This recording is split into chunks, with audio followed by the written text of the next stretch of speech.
Hello, good evening, good morning, good afternoon, everyone. Thank you very much for joining us for the Japan Foundation Toronto presentation of Parallel Worlds Translating Genres. My name is Nobi Nakamura, Program Officer at the Japan Foundation Toronto, and I'm really glad to see so many of you who are able to join us for today's talk. We have audience watching from across Canada, the US, Japan, as well as a bunch of other countries. Brazil, Ecuador, Italy, Ireland, Indonesia, US, and India. I take it that many of you are fans of genre fiction, Japanese literature, and translation, so thank you very much for being here for this special discussion between Emily Balistrieri, Takami Nieda, and Rachel Cordasco, who will be moderating. Through this series, we really wanted to put a spotlight on the translators who are often behind the scenes and aren't given the credit for the artisanal work that they do, balancing translating and writing. After the discussion, which will be about 45 minutes, we'll have time to answer some questions from the audience. So we encourage you to share your comments as well as your questions for the guests in the chat column. I think, no, this side. Of the Japan Foundation Toronto YouTube channel. Before we begin, I'd like to introduce you to the Executive Director of the Japan Foundation Toronto, Yuko Shimizu. She'll be saying a few words. Hello and welcome. My name is Yuko Shimizu and I'm the Executive Director of the Japan Foundation Toronto. Thank you for joining us for the second Parallel Worlds Translators Behind the Scenes series, Translating Genre, together with Emily Balistrieri, Takami Nieda, and Rachel Cordasco. This series is a continuation of discussions where we will talk to translators of genre fiction, literary fiction, manga, and children's literature to get the insider perspective in order to get a more insightful and broader understanding of the challenges and thrills of bringing a variety of Japanese works to English readers.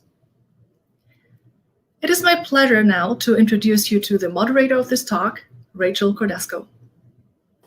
Rachel has a PhD in literary studies and currently works as a developmental editor. She founded the website sfintranslation.com in 2016 and writes reviews for World Literature Today and Strange Horizons. She also translates Italian speculative fiction, some of which has been published in magazines like Clark's World magazine and Future Science Fiction Digest. Rachel's book, Out of This World, Speculative Fiction in Translation from the Cold War to the New Millennium, is forthcoming from the University of Illinois Press. So Rachel, thank you for joining the talk. Thank you so much. Thank you for the introduction. I would like now to introduce the two wonderful translators who I'll be discussing this translating genres with. First is Emily Balistrieri. Emily is an American translator based in Tokyo. Recent translations include Shaw Kuski's Soul Lanterns, Aiko Kadono's Kiki's Delivery Service, and Tomohiko Morimi's The Night is Short, Walk On Girl. He has translated for two ongoing series, Carlo Zen's The Saga of Tanya the Evil and Kugane Moriyama's Overlord. His translation of Coco Sola's The Witch's Isle helped it win Excellence in Storytelling in the 2018 International Mobile Gaming Awards, and he provided English subtitles for director Takahide Hori's award-winning film Junkhead. Also with me is Takami Nieda. Born in New York City, Takami was formerly assistant professor at Sophia University in Tokyo and currently teaches writing and translation at Seattle Central College in the US. He has translated more than 10 works from Japanese into English and has received numerous grants and residencies in support of her translations, including the Penheim Translation Fund. Her work has appeared in Words Without Borders, Asymptote, and PEN America, and the translation of the novel Go by Kazuki Kaneshiro was awarded the Freeman Book Award in 2018. The Color of the Sky is the Shape of the Heart by Chesil is forthcoming from Soho Press in April 2022. She is currently translating Travelers of 100 Years, a novel of the Korean diaspora after World War II by Lee Ho-sung. Thank you, and can't wait to start throwing questions at you. Everybody ready? Yes. Okay. So the way I'm going to do this is I'm going to ask one question, and each of you will have time to answer. And then if you'd like, we can have further discussion either about each question or, you know, we can just kind of talk about other things. Okay. So the first question that I have is a little broad, but do you have, because I know you translate a lot of different things, but do you have a special interest in translating Japanese speculative fiction? So specifically science fiction, fantasy, or horror? Emily, why don't you go first?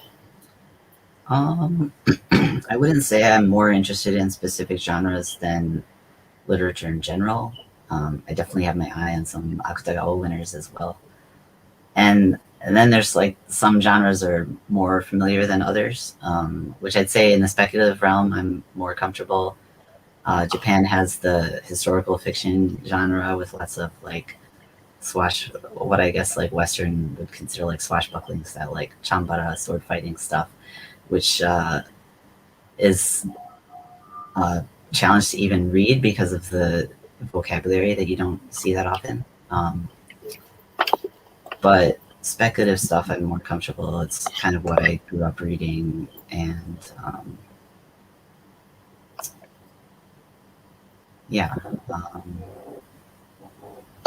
I definitely like it a lot. I don't know if I like it better than everything else, but I'm a big fan. Takami? So I do have an interest, though do I have a special interest? Not especially. You know, I'm always just looking for a good story that resonates with me in some way, that makes me feel something, and importantly, makes me feel something enough that I want to spend 2 to 3 years going through the publication gauntlet, right, of getting permission and pitching and, you know, getting funding and all that stuff. So, and that story may happen to be speculative fiction, or it may have those elements in it, but I don't actively decide that I'm going to look for something in speculative fiction. The next book, as a matter of fact, while it may not be neatly categorized as fantasy, does have fantasy elements in it, which I'm, really excited to work on. Having said that, everything that I've translated in speculative fiction has been, it's been fun. It's been really, really fun. And I echo what Emily said in that it allows me to access like long forgotten pools of knowledge and language that I'd acquired as a teen, reading all these kinds of fantasy novels and science fiction novels. And it just tickles me to pieces when some of those things that I had learned or read about, I can use them in the translation. Yeah. So, that's really a great joy about working in speculative fiction. Just for kicks, if I can just, are you guys able to comment? People who are listening in. Thank you for that call out question. Yeah, what are you guys reading now in terms of speculative fiction? It doesn't have to be in Japanese; it can be in any language. What are you reading? And if you would be kind enough to put those in the comments, I'd love to know what you guys are reading. And while we wait for that, has either of you read Dendera by Yuya Sato? Okay. One of my favorite books ever. It's bizarre. I don't know. It's one of those books where I absolutely had no reason why it would be one of my favorites. And I read it several years ago. It's these like old ladies on a mountaintop and they're like fighting these grizzly bears. It is amazing. So if anybody out there's read that, that was one of my introductions to Haikasoro. So Yes. yeah, they sent that to me, and Sounds like I need to put it on my to-read list. oh my god, it's so honestly, but so much Japanese science fiction. I'm like, that's my favorite. No, this is my favorite. No, this is my favorite. Yeah. Holly Black's The Wicked King. Cool. Interesting.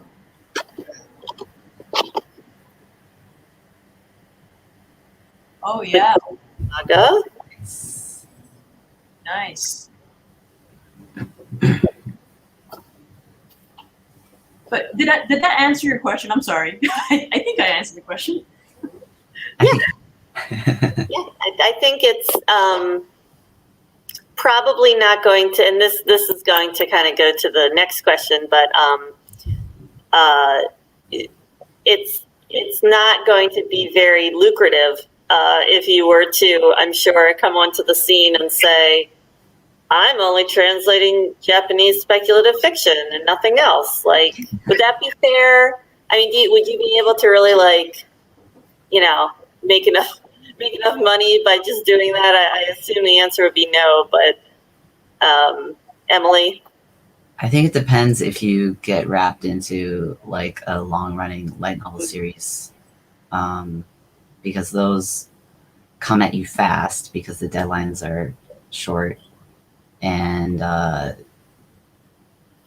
they can go on for, you know, tens of volumes. So you can, at least for a little while, if you want to translate isekai, kind of literally parallel world kind of stuff, that's been booming lately. I think it's viable if you're willing to work really hard. But the thing is, like, those, I'd say, like, most of the stuff, in that case, you're getting told, like, we have this series, are you interested?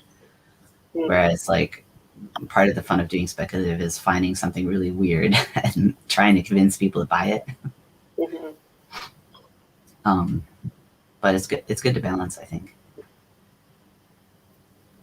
If you even want to translate first time or full time, yeah, there's definitely, I mean, that's one thing I actually learned from Takami a long time ago at a different event, was that you really don't have to be a full-time translator, and it might actually be to your benefit to not translate full-time, because you can be choosier about your projects, which I should let you say it, because But thank you for mentioning that. I think I do want to say something about that. So yeah, so you're asking about the financial aspects of translation. I should start, before I answer that question, I should start by saying that all the speculative fiction titles that you had mentioned in the introduction is all I've done in a brief period of 4 to 5 years, between 2008 and 2013, and I've really not returned to genre fiction since then. And I almost exclusively publish with Viz Media, specifically their science fiction and fantasy imprint Haikasuru. So much of what I'm going to say has to do with the things I've experienced 10 plus years ago, and it may not have, things may have changed since then, although I suspect not very much. But during those 5 years, I tried to see if I could, make a living being a full-time writer slash translator. I've been teaching at community college for a really long time, and I've always wanted to kind of see if that was possible. So during those times, I worked mostly on assignment. All the science fiction and fantasy titles that were previously mentioned were done on assignment, and let's be honest, under less than ideal pay structures, and kind of acknowledgement about the work and labor of a translator. And I sense that the sad state, sorry, I started to be such a doomsayer, but the sad state of US publishing, at least back then, is a lot of the imprints that are responsible for publishing a lot of exciting and fantastic science fiction and fantasy and manga and light novels don't pay their translators very well. Yeah. And to try to make a living full-time under that particular system, it just didn't work for me. I know that other people do it. I know that some people, thrive as full-time translators. But it just the way my particular skill sets were, I wasn't very good at it. So there were probably some jobs that I would have rather said no to, but because I was under, because I had to pay my rent, there were times that I had to make say yes to these specific things, and none of the things that I mentioned earlier. But and that made translation less fun for me for a time, right? So, and it just wasn't sustainable. So I went back to teaching full time in 2013. And having said that, though, I want to say that I did learn an awful lot during those 4 to 5 years where I was working a lot, right, in that speculative fiction genre. I'm sorry to say it to the authors, but these first books were where I really just cut my teeth and learned how to translate. Some things I'd rather not revisit and look at anymore, but so I am absolutely grateful for that opportunity. But since then, I've mostly been working on spec. And that's really, it's interesting to hear how that seems to be the thing that a lot of people say, no matter what the language, translating from Spanish, from Italian, French, Russian, Japanese, and Chinese, a lot of on spec. Has that been your experience, Emily?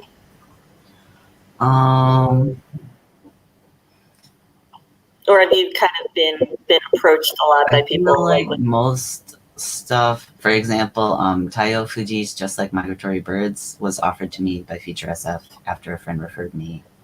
She was too busy, which I love. And I look forward to being in that position myself to refer people. But another example that was also recently published, Tomiko Morimi's 20th Century Hotel on Samovar. That one I contacted the Japanese publisher, translated, pitched it around, reviewed it. It took, I think, from start to finish, like 5 years. And it's just a short story. Yeah. But so stuff like that.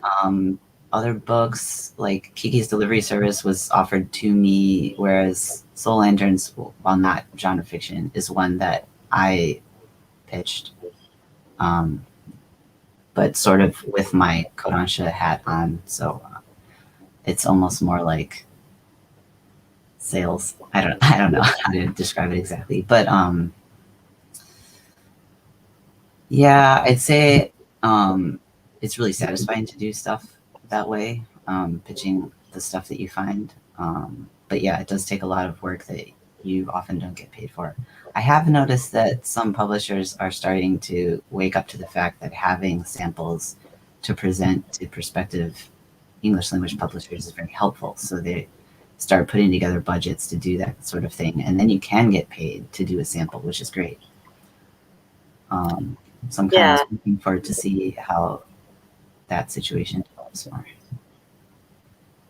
Yeah, I know that, 'cause this makes me think of Clark's World and how it's gotten it's had a contract to publish Chinese SF in translation, and then 1 year of Korean SF in translation.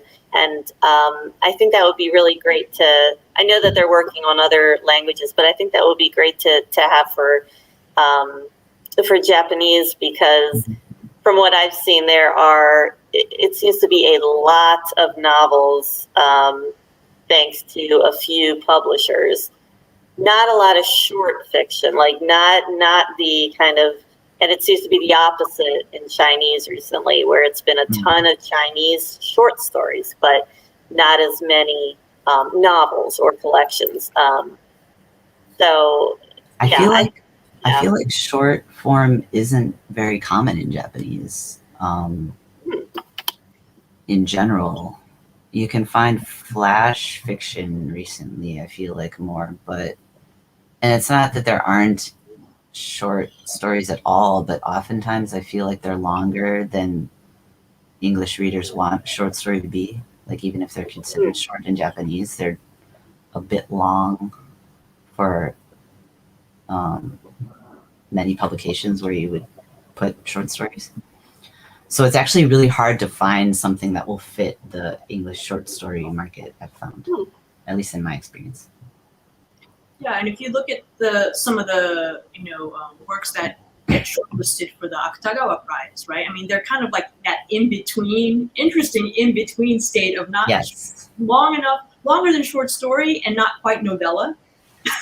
Right. So, or novella, but I mean, it's and novellas are hard to publish in. Yeah.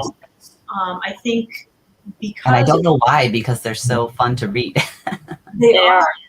I love that length. I mean, it's perfect for my attention span. And when I'm thinking about, as a teacher, when I'm thinking about things that I can teach in the classroom, they are that's a good length. Yes, Right. it's perfect. Yes. Yeah, I was thinking back to when I was doing the chapter on the reference book that I wrote about SFT, and only the Japanese chapter, the only one. It was, first of all, it was the longest. I think it beat out Spanish, and it was the longest because there was so much to talk about.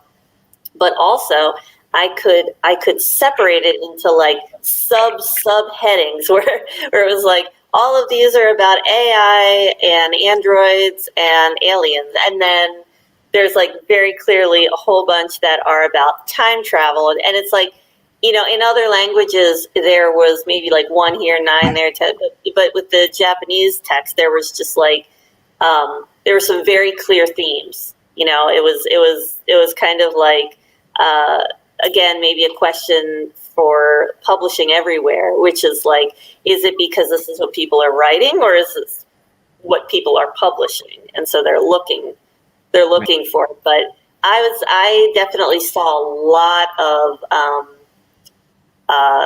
when you're talking about adult level speculative fiction. So I'm not talking light fiction, I'm not talking manga. Lots of hard science fiction, so lots of kind of technology, aliens, AI, and all. Is that kind of what's just being written, or what publishers are interested in, or maybe both? I would imagine it would have to be both. Yeah. If it's getting published. Yeah. Which, I guess if we're talking about hard science fiction, I have to shout out Last and First Idol by Genki Kusano, translated by Andrew Cunningham, because it's fantastic and bizarre, and it will surprise you because the cover is, a cute anime girl, but it's hard sci-fi. It's very hard. That's cool. Yeah, there's, to be honest, I mean, I didn't read a lot of Japanese speculative fiction in Japanese until I actually started translating it, right? And so Right. it was really sort of illuminating to find some of those, those differences, right? For example, like just translating a book like The Stories of Ibis, which is it's a series of seven standalone stories, and each of them have something to do with humanity's interaction with artificial intelligence. And we're talking in terms of painting broad strokes. I was really fascinated by how a lot of U.S. science fiction, particularly in movies, the relationship between humans and machines are, often characterized as very antagonistic, right? They're coming to take over our world, that sort of trope, right? Whereas in the world of Japanese science fiction, at least what I learned, right, through translating these things, a lot of it had to do with how AI coexist with humans, and I suppose that notion has a very long tradition because Tezuka Osamu's Tetsuo no Atomu, Astro Boy, and all that stuff.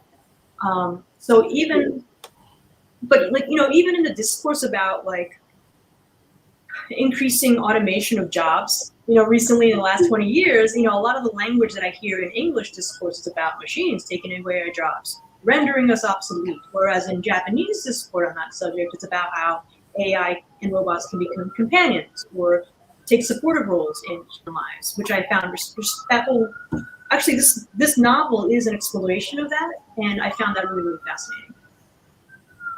That is fascinating because I know that reading some of the essays about kind of how Japanese science fiction has looked both inward, of course, toward their own traditions, but also to, like lots of languages, to the U.S. And U.S. traditions, and yet Japanese science fiction seems to be able to it maintains those differences because American and Anglophone kind of science fiction definitely has that kind of antagonism of the other thing, the alien and the AI. What are we going to do about it? Versus the how are we integrating them into our society, kind of working with them. I hadn't thought. See, these are also things that I think we may not know, being readers just of what is translated instead of kind of a broader group of books. Like, I don't read Japanese, but I rely on what's published. Do you think that do you think, like, kind of from your perspective, that Anglophone readers are getting a good swath of different kinds? I mean, I know that we've had the Legends of the Galactic Heroes, which I read all 10. That's one thing. That's space opera. And then we've got, Dempo Torishima, and then we've got Taiyo Fuji and everything. Do you think that's kind of like giving us a good, and all the books that you've mentioned, do you think that's giving us a good kind of grip on kind of what's been going on in Japanese science fiction, or is it like a tiny slice? I mean, I think by necessity, it's probably a tiny slice. I wish I had infinite time to read a lot more. But one thing I keep thinking constantly is that we have so many publishers putting out light novels, and I want them to do more than just isekai light novels and things. Like, I think there are titles in genre fiction that would work really well for the light novel audience, and I think people should start introducing them more. Not that light novels are bad, and not that light novels are for kids even necessarily.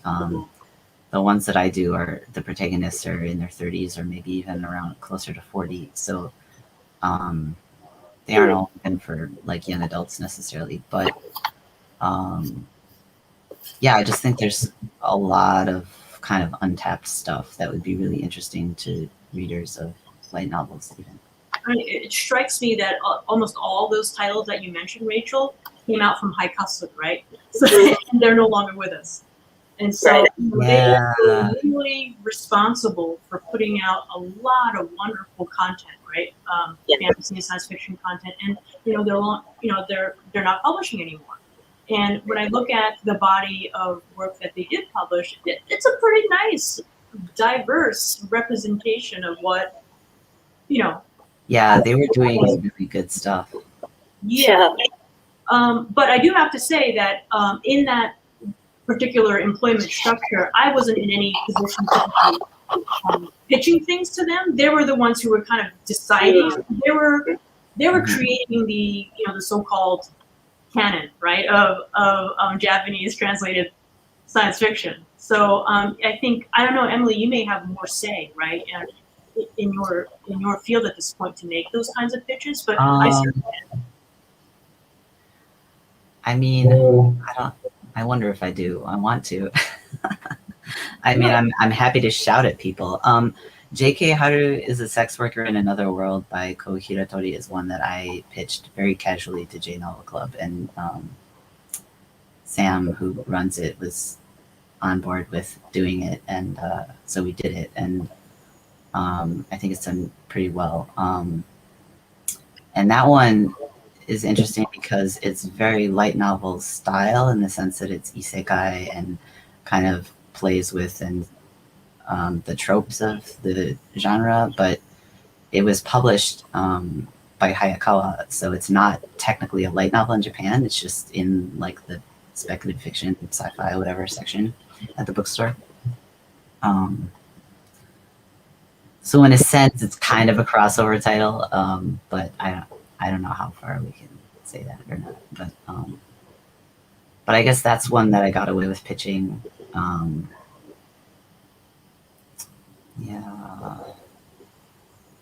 And I mean, obviously, if you're doing short stories, you can pitch as much as you want forever, and maybe you'll sell a couple things.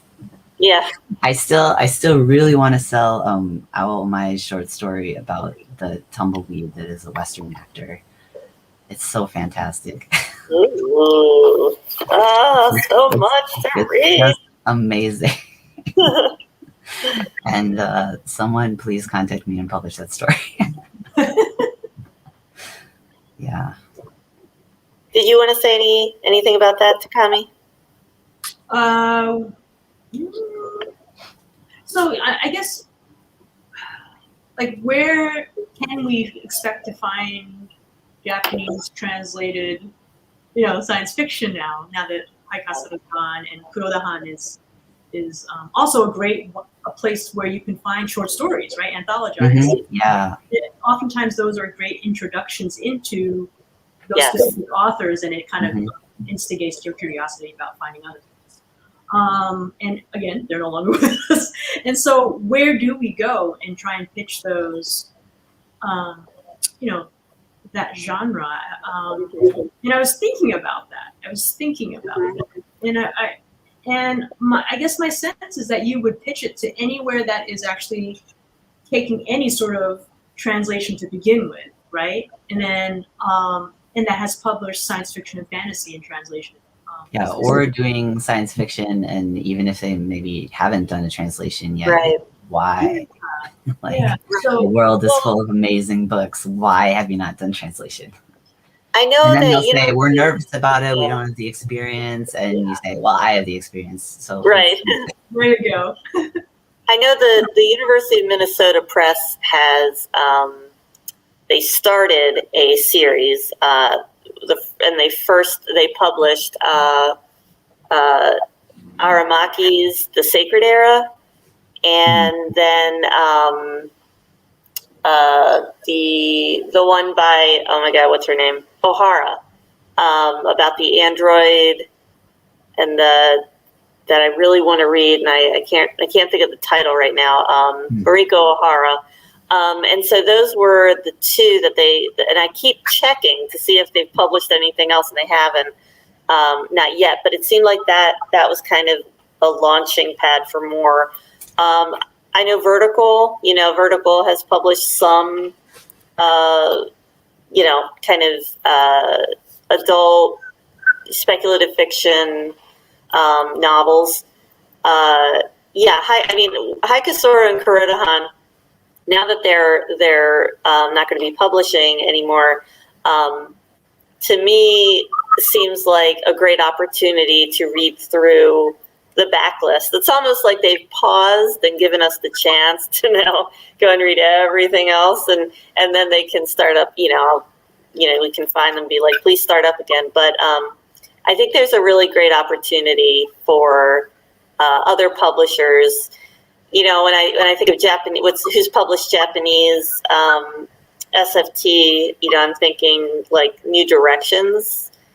They're literary, they don't necessarily publish just speculative fiction, but they do that. Anything that's very experimental, Open Letter, Tor, Tor, whatever Tor is, what it is, like you can try, and that's a difficult kind of market. But yeah, I think it's very, you just have to find lots of different kind of smaller publishers and pitch to them.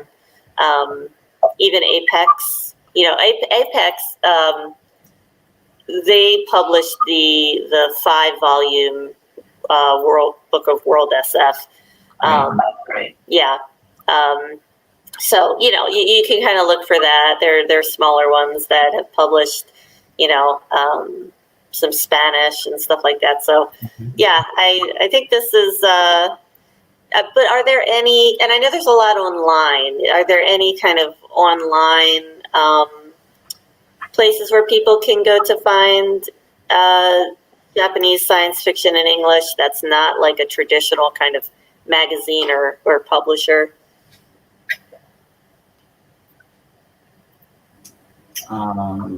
Does Samovar count as traditional? Yeah, but they do. They have published some Japanese, right? Yeah. Yeah. Yeah. Yeah, every now and then, definitely some Japanese pops up in there. I think also, like, one thing I think about a lot is, like, I think some people translate and it's not necessarily the translation, it's just the entire thing of, like, literature. And so they might want to become editors or start a label or something. Mm-hmm. And this would be a good time for that if anyone's thinking about doing that. And but I'm not one of those people. I want to translate till the day I die. So it's like, as much as, like, there are, like, I talk about this with my friends all the time. Like, we want, like, the light novel industry to change and stuff, and we want this and we want that. But it's hard when you're, like, the translators and you want to be translating and doing that work specifically, because it's like you're waiting for someone else to be like, okay, I'm going to be the best editor in the world, because, like, I don't want to be the best editor. I want to be the best translator, you know? So I'm always, like, looking for people who want to, like, team up in that way. And, like, you be the best editor, I'll be the best translator. We're going to conquer the world. Yeah. That'd be great. You know, Words Without Borders has been, I mean, they've been, you know, really good about, like, putting out these sort of, like, special issues. And I think on one or two occasions they had specifically science fiction. And so, and I think they're still there. So you can find lots of good translated science fiction through Words Without Borders. Am I getting the title right? That's right. Yeah. Words Without Borders. Yes. And actually, I mentioned the stories of Ibis before, so I'll just mention it. The first story from that book is actually available through Words Without Borders. So yes. So that's a great place to look. And actually, we should probably be pitching them to see if they want to do something, do a special issue, right? I think that would be awesome. Absolutely. Well, yeah, because a couple of us got together for Italian speculative microfiction and pitched that to Words Without Borders. And they were like, "Ooh, that is so weird. Yeah, let's do it." So, you know, you make it kind of funky, and they'll. But yeah, they were great. But yeah, I think that would be great to pitch that, because you know, this is something that I think once people get a taste of Japanese science fiction, if they have good taste, they will be hooked. So, you know, I think that's pretty clear. So we've got about, I guess about 7 or 8 minutes. If we could kind of switch to a little bit more personal discussion of the kind of things that you've translated. So, you know, if you'd like to kind of talk about anything that you've translated that has some speculative, like, kind of tropes to it, or it's like all speculative fiction or something like that, kind of what your experience was translating that. Emily, if you wanna start, just kind of pick like 1 or 2 things that you thought were interesting experiences. Sure. So one of my favorite authors right now is Owl Mike, who I mentioned about the tumbleweed story.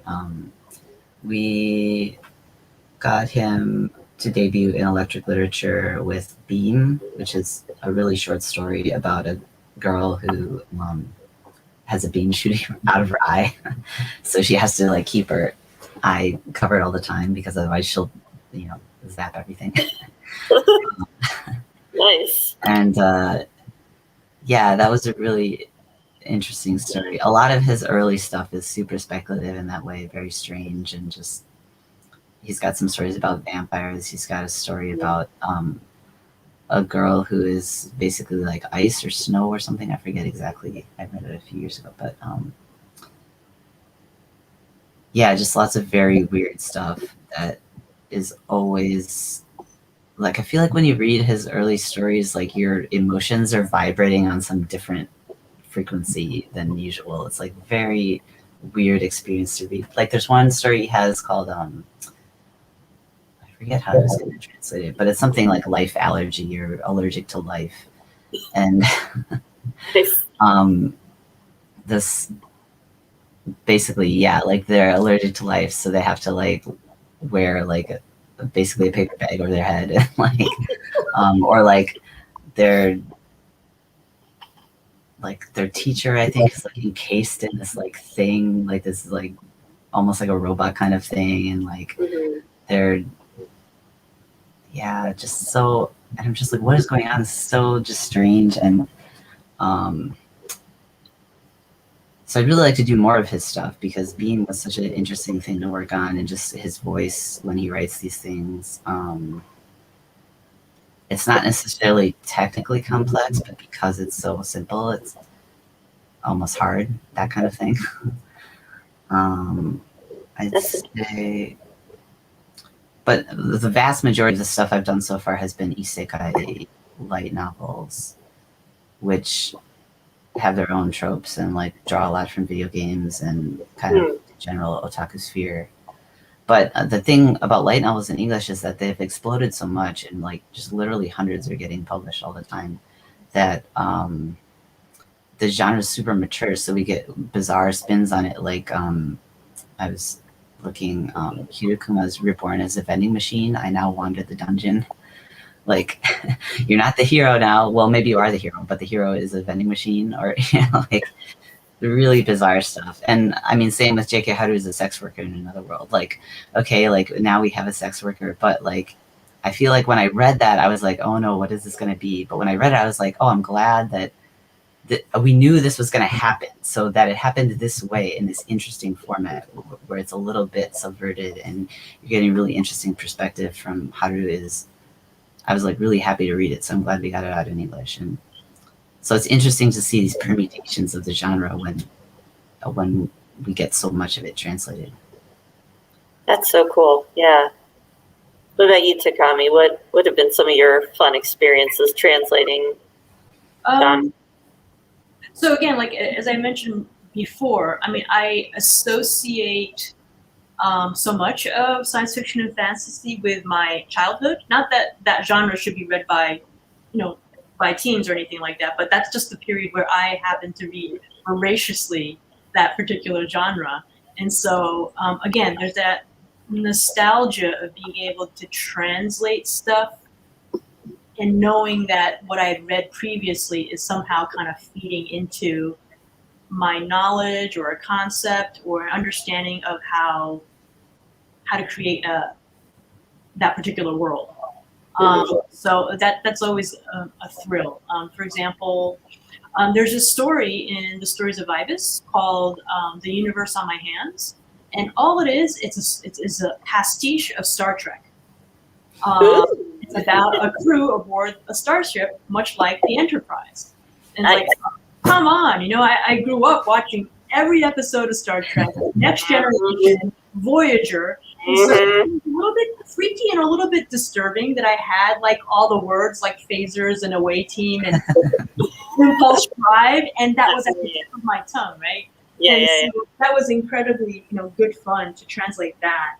Another is like, for example, when I was translating Greylancer, where, I did call upon a lot of the atmospheric language from things that I'd read, in Shannara or the Thomas Covenant sort of. Yeah, the voice in that book was so good, I thought. Oh, thank you. Yeah, I really enjoyed it. But, those like things like the difference between saying a horse versus like steed, or like inverting the syntax of, Greylancer stood there rather than there stood Greylancer. Those types of like sort of things that create atmosphere, right?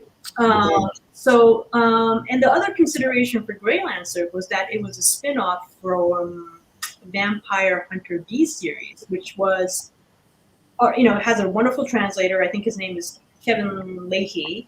And those volumes, the Vampire Hunter D series, are incredibly popular, right? And so I was doing a spin-off of it, and so I didn't want to screw it up. Yeah, a lot of pressure, right? So I did have a look at, a couple of volumes of his translations to see if I needed to carry over certain terms or, anything relating to world building. Now, as it turns out, and even the style of his prose, and I remember thinking at that time when I read his prose that he had a very, how do you describe it? Like beefy, muscular way of rendering prose. That wasn't clearly, it was very different from the way I write. And then I kind of consulted the original, and that wasn't necessarily apparent or present in the original. So it was just something that he did incredibly well to create that world, right, of Vampire Hunter D. And because he's the one who's responsible for creating it, there it is, it's canon now, right? Thankfully, because it was a spin-off and it didn't reference things from Vampire Hunter D, I was able to kind of ignore everything that he'd done previously, and I was able to kind of write in the way that I was a little bit more comfortable. But those are two things that I remember fondly about translating. Yeah, speaking of vampires, I saw that there was an anthology of Japanese vampire stories that came out. It was Kurodahan, I think. Mm-hmm.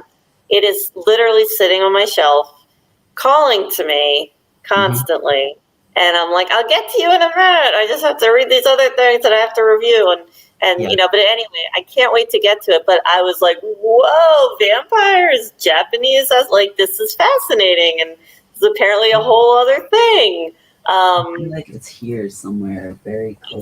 Yeah, we need some visuals. Like, what would you say to someone who's like, wait, what? Like, would you say it's a great collection because it goes from like a very sort of Japanese conception of them to like more typical like Western style conceptions, and like even just completely different, like it's got this whole range of different kinds of vampires. It was workshopped. I was one of the mentors actually. We were in Wales workshopping the pieces, and cool. So it's a lot of different translators and really fun stories, so I recommend it. What kind of like have you read or translated any vampire stuff, Takami? So aside Greylancer. Greylancer, and then there's this other one. This was actually my first publication, I think, non-manga publication. Ooh. Called Dark Wars. Yes, I was looking at it, Yuki. And this is really fascinating. It's about Vlad the Impaler alighting onto Yokohama port in 1880s. As one does, yes. As one does, right? And he fights an apprentice of Kano Jigoro, who's the father of Aikido? Judo. And it's just wild. It's just really fun. Speaking of wild, I think it was a couple of years ago that I read Cthulhu Reich. And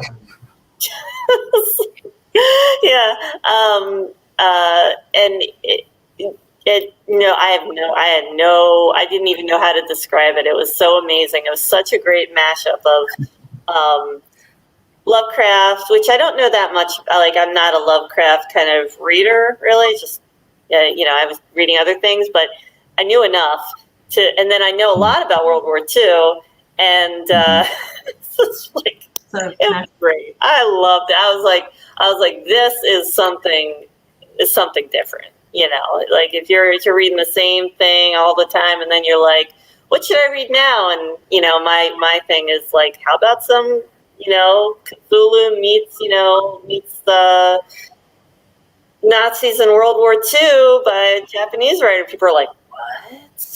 That sounds awesome. So yeah, that's some Another one that I recently read was the Ouroboros wave, Hayashi. Yeah, that was very cool. It's like, are there aliens? Are there not aliens? That kind of.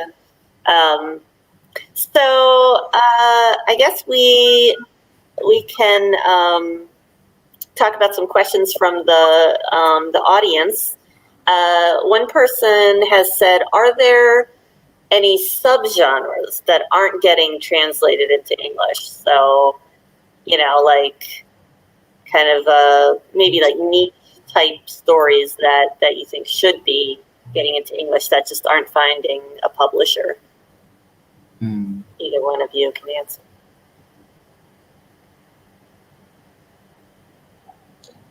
Well, so, I mean, it sounds like there's a comment underneath that one that seems to kind of answer that Right. So it's the Ayumi. She's trying to place a pitch of magical girl novels. Right. Magical girl novels, interesting. Because they're aimed at young girls, but ignored Pennsylvania. So what would magical girl novels be? Like, what would that be? Just girls with magic? Precure. I mean, we have titles like Card Captor Sakura, which is manga or anime, or Sailor Moon. We have, but novels in that genre are rare or non-existent, I guess, in English.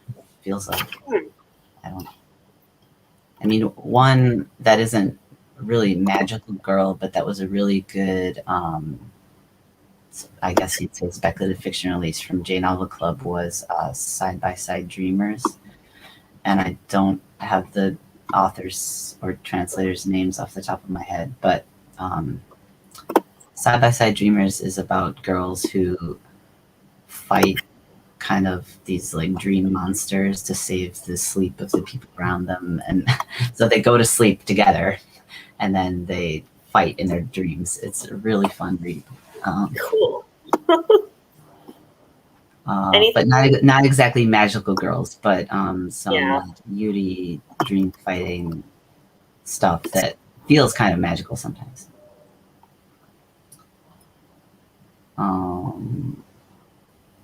In terms of genre, I'd like to see more weird mysteries get translated. Like not just the honkaku style, or like, I don't know, just a wider variety of mysteries, I guess. Which maybe I'm only saying that because I want to talk about Mikoto Mashita, who's one of my current favorites.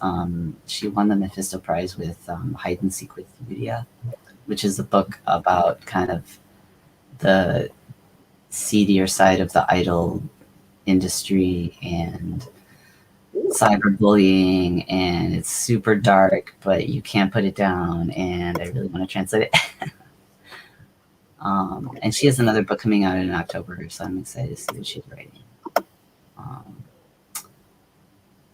And I guess we're also talking about like the sword fighting kind of samurai stuff, which I think, one, you have to have a very adventurous translator who wants to do that stuff, and two, find someone who is equally adventurous enough to publish it, I guess. But yeah, it's what we need is Amazon Crossing to create a genre fiction imprint, and that way they can get to work publishing all this wonderful stuff from different places. Because I know they have Amazon Crossing has been fantastic in terms of publishing, translating fiction. And yeah, they have been putting out stuff. They have imprint Enchanted Lion, which is for children's books. And so, by the way, Ayumi, if you feel like maybe that's a place to pitch, I don't know, Enchanted Lion at Amazon.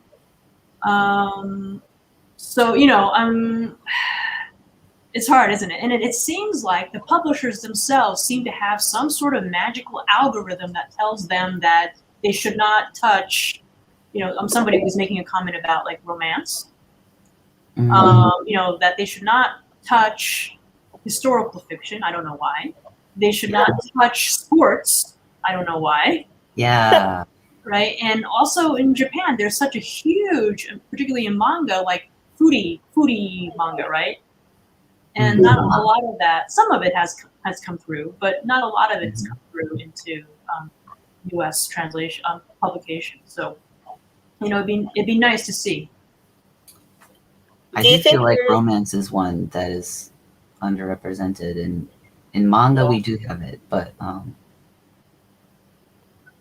yeah, I did for I think it was Day to Day last year. I did some BL short stories related to the pandemic, but spun off of like these popular novel series, which was interesting. Except, yeah, English readers don't know the characters because they haven't gotten to read the novels. So,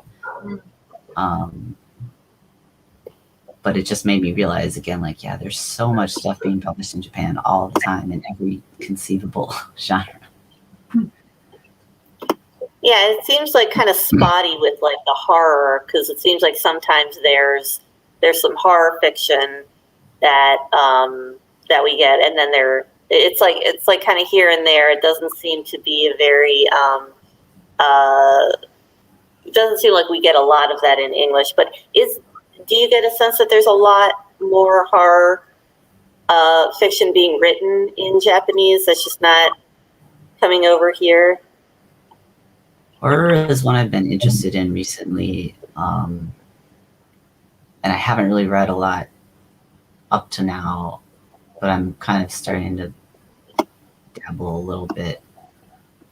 Sadly, the book that I read was not that interesting to me, but I'm hoping to find something a little more enticing. But I do feel like there's a lot more than has been translated, and like probably a lot more like people who are considered masters of the genre who haven't appeared in English, is my impression. I could just be missing it in English because I haven't read very much horror, but I mean, in English, the titles that I can think of are by Suzuki Koji, like the Ring series. right. I guess that's kind of horror. I did a book for Vertical called Body by Asano Nagi, which would be considered maybe kind of horror. It's really kind of creepy. But I would think that anything by Kyogoku Natsuhiko, he does lots of stuff with yokai, and horror sort of would be really popular here. And he hasn't kind of made the Well, there's also the Asamatsu Ken's 4 anthology series that was horror fiction, and also, like I said, Cthulhu Reich.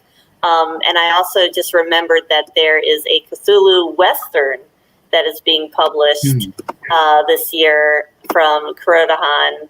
I'm trying to remember who the author is, but I think that's another really great kind of mashup. Kikuchi Hideyuki. Jim Ryan is translator. So yeah, looks like we're kind of nearing the last couple of minutes. Is there anything else you want to kind of talk about, or make sure people know if they're interested in learning more about Japanese genre fiction and translation? There's a book that I should mention if we're talking about genres. I'm trying to see if I can find it. But I might. Oh wait, here it is. It's called "Kore wa Gakuen Nabukome desu." It proclaims itself as a kind of school days romantic comedy, but what happens is that the character, the protagonist, is basically told that he's a protagonist in a romantic comedy, so he has to do the romantic comedy things, and he has this like genre lord like telling him what to do, and then the other genres come in and attack, so like it starts to turn into a mystery, and it starts to turn into a sci-fi drama, and like it's really wild and a lot of fun. Also by Gengen Kusano. So I hope, if it's not me translating it, I hope someone does, because it's really just every genre appears, and it's so much fun. Awesome. What about you, Takami? Any last thoughts for the audience? Well, I mean, just I guess I'm kind of putting a button on the talk, but like I just want to say what a thrill it is to talk to you, Rachel and Emily, because we haven't met face to face, but we kind of roam in the Right, yeah. Rachel, you've been like such a great champion of translated speculative fiction, and you were certainly that when I was publishing at Haikasuru, which I'm really grateful for. And Emily is just a great person to know, period. But especially if you're a translator trying to break in, he's really supportive and really active on Twitter. And if you haven't connected with Rachel or Emily on Twitter, please give them a follow, because they're some of the nicest people that translation Twitter has to offer. You're also there too, so don't discount yourself. I'm kind of It's been a pleasure talking to you guys, and we could have talked for like 25 more hours. Okay. So yes, and you can see on the screen everybody's Twitter. I'm trying to tweet more about SFT, but this has been a pretty crazy summer, so I haven't been able to do as much as I would like. But anyway, well, thank you to everyone who was watching and listening and asking questions. Follow us, and we can continue the conversation online. So thank you, Takami and Emily. And thanks to the Japan Foundation too, Toronto. Yes, thank you. Yeah, thank you very much, Rachel, Takami, and Emily. This is wonderful. We'd all love to hear the audience's feedback. There's, I think, in the chat we have the link, but please fill out the questionnaire. And we actually might be screening the live action adaptation of Go. I think it's like a 2001 film by Isao Yukisada. And also Night is Short, Walk On Girl, the anime feature by Masaki Yuasa. So please keep your eyes peeled, and we'll be sharing that information with you very soon. So again, thank you everyone very much for joining us. If I could be like, hey, let's give a round of applause to everyone, but we can't hear anyone. But thank you all very much. This is wonderful. Thank you. Thank you. Thank you. Have a good night, everybody. Okay, have a good night.